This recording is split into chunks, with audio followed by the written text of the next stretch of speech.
Hello. चलिए समझते हैं।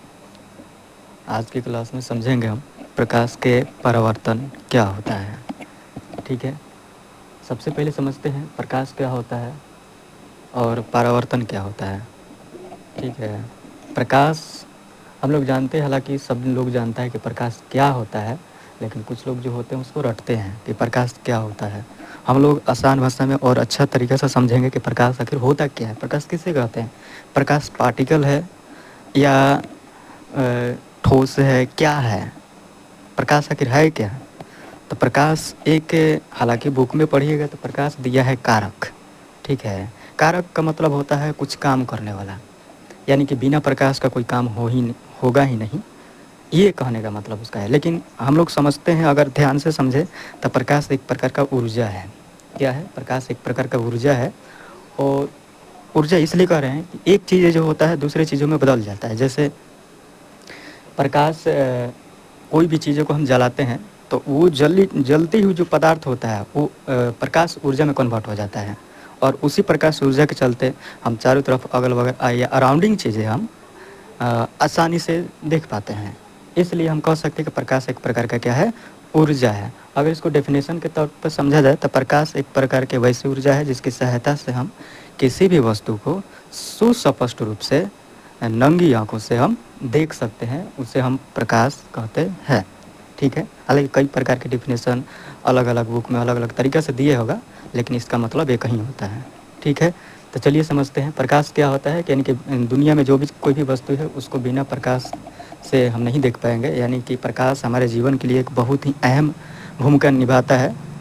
देखने के लिए किसी भी वस्तु को, किसी भी चीज़ों को, हम इसको देख रहे हैं मार्कर को, तो ये भी प्रकाश का ही देन है। यानी कि हम प्रकाश की सहायता से हम इसको देख पाते हैं। यानी कि प्रकाश की सहायता से कैसे देखते हैं, तो हम समझते हैं कि ये कोई वस्तु है। ये क्या है, कोई वस्तु है। अगर कोई यहाँ मान लेते हैं ये सूर्य है। सूर्य से आते हुए प्रकाश किरणें जब किसी वस्तु पर पड़ती है, क्या करती है, वस्तु पर पड़ती है, तो वस्तु से रिटर्न होकर के कहाँ जाती है, कहाँ जाती है, तो यहाँ है, समझ लेते हैं ये आँख है। क्या है, ये आँख है। आँख है, यहाँ से पड़ती है इस पे और वस्तु से रिटर्न होकर कहाँ जाती है, आँख पे जाती है। और आँख से फिर किस पर हमारा पड़ता है फोकस, कहाँ होता है, वस्तु पे। तब हम इस वस्तु को आसानी से देख पाते हैं। और ये जो हुआ, यानी कि ध्यान से समझेंगे, इससे निकलने वाली लाखों किरण पुंजें वस्तु पर पड़ती है, वस्तु से परावर्तन के बाद आँख पर पड़ती है, और आँख फिर से दोबारा परिवर्तन होकर के किसको देख पाता है, वस्तु को देख पाता है। तो ये प्रक्रिया ही परावर्तन होता है। ये प्रक्रिया ही परावर्तन कहलाता है। लेकिन किसका परावर्तन, परावर्तन तो ध्वनि का भी होता है। ठीक है, लेकिन हम यहाँ प्रकाश का परावर्तन पढ़ रहे हैं, इसलिए यहाँ पर प्रकाश का परावर्तन हो रहा है, क्योंकि सूर्य से आते ही प्रकाश किरणें इस वस्तु पर पड़ रही है और वस्तु से टकरा करके वापस उसी माध्यम में लौट रही है। इसी को प्रकाश का परावर्तन कहते हैं। परावर्तन का मतलब लौटना। तो सबसे पहले हम चैप्टर का नाम समझे कि प्रकाश क्या होता है, फिर परावर्तन समझे कि परावर्तन क्या होता है। जस्ट लाइक अगर परावर्तन और प्रकाश ना रहे तो हम किसी भी वस्तु को, या कोई भी वस्तु क्यों ना हो, यानी कि परावर्तित होता है तभी हम किसी तो प्रकाश के परिवर्तन हम लोग देखें कैसे हुआ। यानी कि कोई प्रकाश किरण वस्तु पर पड़ करके टकरा करके वापस लौट जाती है, वो प्रकाश का परिवर्तन कहलाता है। ठीक है, इसमें रटने की क्या ज़रूरत है, पहले ध्यान से समझेंगे और आराम से ये सब चीज़ें दिमाग में फिट बैठ जाएगा। अगर ध्यान से समझ में आ गया तो हमें कोई भी बुक रटने की ज़रूरत नहीं है, किताबी कीड़ा बनने की ज़रूरत नहीं है। आराम से समझिए और एग्ज़ाम में अच्छा से लिखिए। तो प्रकाश के परिवर्तन क्या हुआ, प्रकाश क्या हुआ, ये समझ गए हम। चलिए समझते हैं कि प्रकाश को कितने तरीक़ा से हम देख सकते हैं। तो प्रकाश को हम दो तरीक़ा से देख सकते हैं। एक प्रकाश होता है जिसे हम लोग प्रदीप्त कहते हैं, और दूसरा होता है अप्रदीप्त कहते हैं। प्रदीप्त और अप्रदीप्त क्या होता है, जैसे कभी कभी देता है प्रदीप्त वस्तुएं, अदीप्त वस्तुएं, ऐसे करके देता है। ठीक है, प्रदीप्त कहने का मतलब यह होता है, प्रदीप्त कहने का मतलब होता है कि जिससे प्रकाश उत्सर्जित हो, यानी कि प्रकाश क्या करे, निकले, प्रकाश निकले। जैसे हम बोलते हैं प्रदीप्त, प्रदीप्त, प्रदीप्त का मतलब जिससे प्रकाश निकलेगा, जिससे प्रकाश यानी कि ईश्वरीय दिन हो प्रकाश, उसमें मतलब कि कोई मानव निर्मित ना हो।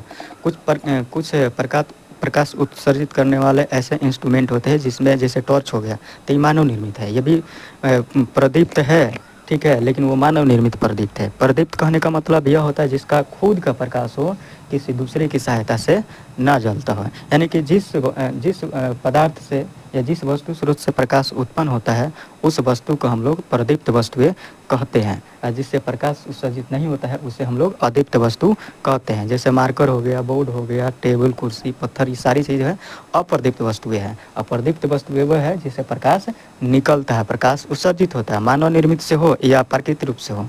प्रकाश जिस वस्तु से निकलेगा उसे हम प्रदीप्त वस्तुएं कहते हैं। और कुछ प्रकाश के स्रोत होते हैं। प्रकाश के स्रोत मतलब कि जहाँ से प्रकाश उत्सर्जित होगा, जहाँ से प्रकाश निकलेगा, उसे हम प्रकाश का स्रोत कहते हैं। जैसे सूर्य से अनेकों प्रकार के किरणें निकलती हैं, अनेकों प्रकार के प्रकाश निकलते हैं। जैसे कि मतलब कि बहुत सारे लाखों करोड़ों प्रकाश निकलते हैं। तो जहाँ से कोई चीज़ें निकलता है, जहाँ से कोई भी वस्तु से कोई भी प्रकाश, जहाँ से कोई भी चीज़ है, ऐसा बात नहीं कि प्रकाश नहीं केवल, कोई भी चीज़ हो जहाँ से वो निकल रहा है, जहाँ से वो उत्पन्न हो रहा है, वो उसका सोर्स यानी वो उसका प्रकाश का स्रोत कहा जाता है। यानी कि वहाँ से वो निर्माण हो रहा है, उत्पन्न हो रहा है, निकल रहा है। तो प्रकाश का स्रोत कहने का मतलब यह होता है जहाँ से प्रकाश निकले, जहाँ से प्रकाश किरण पुंज निकले, वो प्रकाश का स्रोत कहलाता है। जैसे कि हम समझे वो वस्तु प्रदीप्त वस्तु हो, ठीक है। हालांकि प्रकाश का स्रोत केवल प्रदीप्त वस्तु ही होता है जहाँ से प्रकाश उत्सर्जित होता है, और जहाँ से प्रकाश उत्सर्जित नहीं होता है वो उसे बोलते हैं अदीप्त वस्तु, यानी कि प्रकाश का स्रोत नहीं होगा, ठीक है। जैसे प्रकाश का स्रोत में कौन कौन आ जाएंगे, तारा, सूरज, ठीक है। इस तरीक़ा से जो भी चीज़ें हैं ये सब प्रदीप्त वस्तुएं में आते हैं। क्वेश्चन में पूछता है, कभी कभी ऑब्जेक्टिव में पूछ देता है कि प्रकाश प्रदीप्त वस्तुएं कौन है। तो प्रदीप्त वस्तुएं वह है जिससे प्रकाश स्वयं से उत्सर्जित होता है, ठीक है। तो प्रदीप्त और अप्रदीप्त समझ में आया, तो समझते हैं अब प्रभासी, पारदर्शी, ये सब क्या होता है, क्योंकि इसका भी एक रोल है। अगर प्रकाश समझ रहे हैं हम, तो प्रकाश में ये भी समझना है कि वस्तु किससे जाकर टकरा कर आती है, किससे पार हो जाती है, किससे नहीं जाती है, ये भी समझना ज़रूरी है। क्योंकि प्रकाश हर चीज़ों पर डिपेंड करता है। जैसे कि हम समझते हैं कि प्रकाश किस से होकर गुजरेगा, कितना गुजरेगा, कितना नहीं गुजरेगा, ये सब चीज़ें समझते हैं। तो समझते हैं प्रकाश किस से गुजरता है, किससे नहीं गुजरता है। तो पहला होता है जिसे हम लोग बोलते हैं पारदर्शी। क्या बोलते हैं, पारदर्शी। पारदर्शी और होता है अपारदर्शी, ठीक। और तीसरा होता है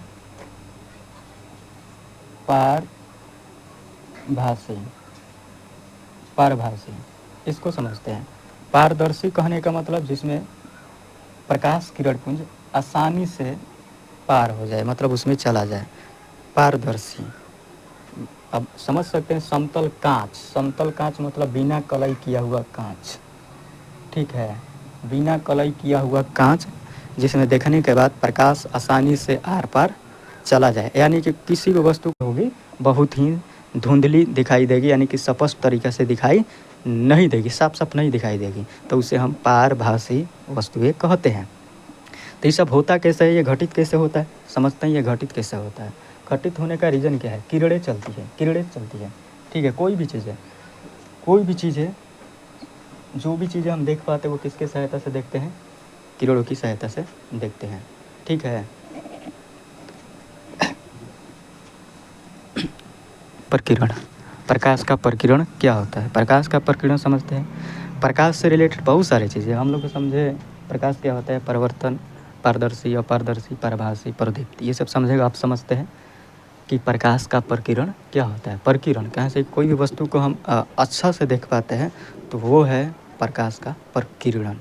प्रकाश का प्रकिरण क्यों, क्योंकि प्रकाश एक जगह से दूसरी जगह जाता तो है, हम जानते हैं, शुरू से जानते हैं कि प्रकाश सीधी रेखा में गमन करता है। सीधी रेखा मतलब ये टेढ़ा टेढ़ी जाता ही नहीं है। तो जब सीधी रेखा में प्रकाश जाता है तो हम वैसे जगह की वस्तु कैसे देख पाते हैं जहाँ पर प्रकाश पहुँच ही नहीं पाता है, फिर भी हम वहाँ की वस्तु को देख पाते हैं। सपोज़ कीजिए कि बाहर सूरज निकलता है, घर के अंदर डस्टबिन के नीचे रखा गया वस्तु या कुछ ऐसे जगह पर जहाँ प्रकाश नहीं पहुँचता है, फिर भी हम वहाँ की वस्तु को देख पाते हैं। आखिर इसका रीज़न क्या है, इसका मेन रीज़न है प्रकाश का प्रकिरण। क्या इसका मेन रीज़न क्या है, प्रकाश का प्रकिरण। प्रकाश का प्रकिरण कैसे होता है समझते हैं यानी कि प्रकाश का प्रकीर्णन, अगर किसी भी वस्तु को हम देख पा रहे हैं, यानी जहाँ प्रकाश नहीं पहुँचता है वहाँ की वस्तु को अगर देखना है तो वहाँ की वस्तु को देखने के लिए प्रकाश का प्रकीर्णन होना ज़रूरी है। तो प्रकाश का प्रकीर्णन होता कैसे था? वायुमंडल मेन है, वायुमंडल। ये मेन वायुमंडल क्यों है? क्योंकि प्रकाश का प्रकीर्णन होने के लिए वायुमंडल का योगदान 100% होता है। वायुमंडल में बहुत सारे धूल कण होते हैं। क्या होते हैं? धूल कण होता है। ये धूल कण जो होते हैं प्रकाश सूरज के प्रकाश को क्या करते हैं? छोटे छोटे जो धूल कण होते हैं सूरज के प्रकाश को अवशोषित कर लेते हैं। अवशोषित मतलब ऑब्जॉर्व कर लेते हैं अपने अंदर। हम लोग जानते हैं कि प्रकाश के जो कण जो होते हैं, पदार्थ के जो कण जो होते हैं वो अनवरत गतिशील रहते हैं। अनवरत गतिशील मतलब वो कभी रुकता नहीं है, यानी कि हमेशा वो क्या करते रहता है? गमन करते रहता है, यानी मूवमेंट करते रहता है। ठीक है, इसलिए और यही जो कण जो होता है बाहर के किरण को क्या कर लेता है? सोख लेता है, यानी कि लेता है सूरज के किरणों को सोखने का मतलब ये सूखने के बाद क्या करता है? तो देखिए सूखने के बाद ये क्या करता है कि सूरज की किरणें जब इस कण पे पड़ती है, किस पे? इस कण पे पड़ती है, तो चारों तरफ से इसको क्या कर लेता है? सोख लेता है, ऑब्जर्व कर लेता है। जब इसको सोख लेता है तो वायु के माध्यम से यानी हवा के माध्यम से जैसे ही क्या होता है उधर से सो करके किसी खाली कमरे में या किसी ऐसे जगह पर चला जाता है जहाँ पर ये क्या करता है? पुनः प्रकाश को विकृत करने लगता है। पुनः प्रकाश को विकृत करने लगता है अगल बगल इस तरीके से। यानी कहने का मतलब अगर आसान भाषा में समझे कि सूरज से आने वाले प्रकाश किरणों को कण जो होता है वो सोख लेता है और फिर इन प्रकाश को क्या कर लेता है? पुनः विकृत कर देता है चारों तरफ, और यही वितरण ही क्या कहलाता है? प्रकाश का प्रकीर्णन कहलाता है। यानी कहने का मतलब यह है कि अगर हम आसान भाषा में समझें कि जहाँ पर वस्तु नहीं दिखाई दे पाता है बिना प्रकाश के, वहाँ अगर दिखाई दे रहा है तो उसका रीज़न बस है क्या चीज़? प्रकाश का प्रकीर्णन। प्रकाश का क्या है? प्रकीर्णन। प्रकाश के प्रकीर्णन रंग में भी काम आता है। प्रकाश के प्रकीर्णन रंग में भी काम आता है, जैसे कि आगे चैप्टर में आप लोग पढ़िएगा कि आकाश का रंग नीला क्यों दिखाई देता है, सूरज डूबते उगते समय लाल क्यों दिखाई देता है। ये सब मेन रीज़न जो होता है। रंग की जब भी बात आएगी तो आप दिमाग में बैठाइएगा प्रकीर्णन। क्या होता है? प्रकीर्णन। ठीक है, तो हम समझ लिए कि प्रकीर्णन के चलते ही हम ऐसे जगह पर उपस्थित वस्तु को देख पाते हैं स्पष्ट तरीक़े से जहाँ प्रकाश पहुँचता ही नहीं। ऐसा है, समझ में आया? ठीक है, इसलिए प्रकीर्णन होना जरूरी है क्योंकि प्रकाश सीधे रेखा में गमन करता है। समझते हैं प्रकाश का किरण पुंज। अब समझते हैं प्रकाश का किरण पुंज। ये तो समझ में आया होगा। अब समझते हैं प्रकाश का किरण पुंज क्या होता है। ठीक है, तो आइए समझते हैं प्रकाश का किरण पुंज। प्रकाश का किरण पुंज 3 प्रकार के होते हैं। कितने प्रकार के होते हैं? 3 प्रकार के, यानी कि प्रकाश का किरण पुंज। अब किरण पुंज होता क्या है? ठीक ना।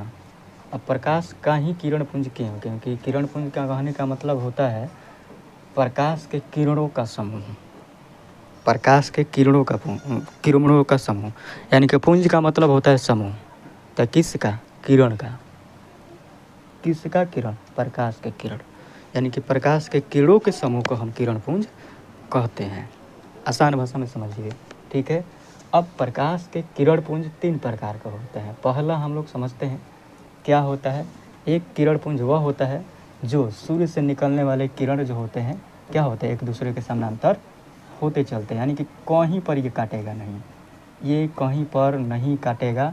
तो इसे हम लोग क्या नाम देते हैं? समांतर। क्या कहते हैं? समानांतर किरण पुंज कहते हैं। और दूसरा किरण पुंज है अपसारी किरण पुंज। क्या? अपसारी